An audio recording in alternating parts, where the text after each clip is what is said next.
Let me start by commending the Senate leader for the lead debate. Dear colleagues, the budget debate is a very important debate, and the appropriation bill is possibly the most important bill in any legislative year. So we must take this as seriously as we can, because this is the bill that deals with interests, hopes, and aspirations of not only citizens, but also foreigners and those unborn.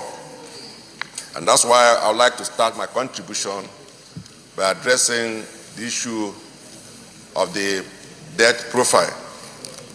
I'm happy that the state leader mentioned that it is becoming increasingly unsustainable, and we must be able to caution ourselves before we mortgage the future of our children.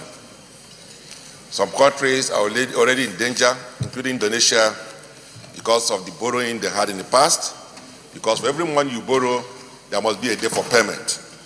We must therefore be cautious. Yes, it is important that we address our infrastructural needs through appropriate financing, but I believe there are other creative ways of funding these infrastructures, including PPP and concessioning.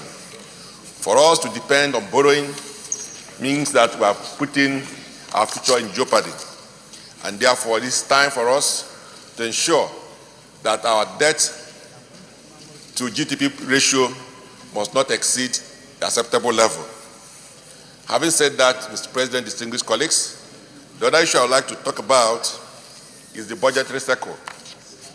Increasingly, we've deviated from the financial year proposed by the Constitution. The Constitution says in Section 318 that the financial year is the period of 12 months from 1st January of any beginning of every year, which means it's usually between 1st of January and 31st of December, or any other time as may be prescribed by the National Assembly.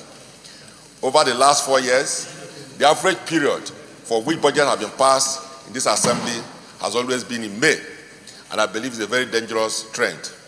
We must have to go back and see how we can go back to the financial year prescribed by the Constitution, because I know that those who prescribed that period must have thought it twice at the time they did that.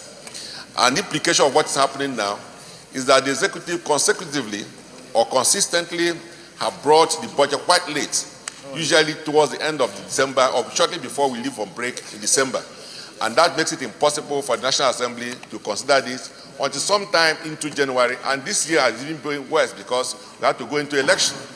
So the implication, therefore, is that budget will be delayed, and then even the implementation starts quite late. And when you pass budget in May, for instance, you are passing just at the verge of the rainy season. And Nigeria is a developing country. We need a lot of infrastructure development, and most of this development can only take place during the dry season.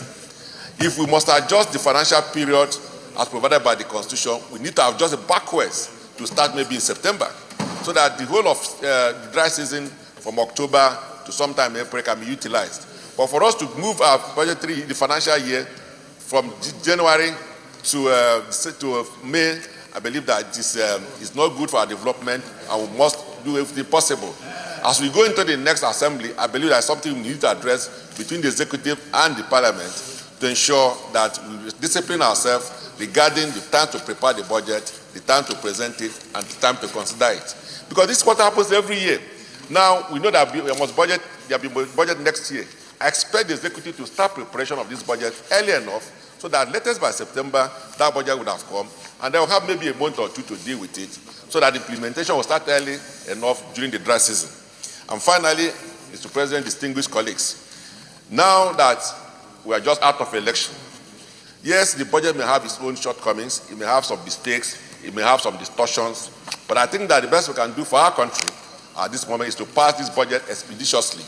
What I recommend, therefore, is that as soon as we're able to send it to our committees, the committees need to meet with the necessary agencies and be able to cross the T's and then dot the I's and quickly return it, no matter the imperfections. We'll pass it, because this budget is not just about us or the executive. It's all about Nigerians who are out there who want water, electricity, roads, and other infrastructure. It's about our staff who want to be paid salaries. It's about our commitment to the international community. So we need to do whatever we can, showing some level of patriotism to ensure that this is passed, no matter the imperfections, and then because we've run out of time already, and then so that the implementation of the budget will start in earnest. So on this note, I recommend, Mr. President, that an early passage of this budget so that the implementation will start in earnest as well. Senator Abdullahi Gumel.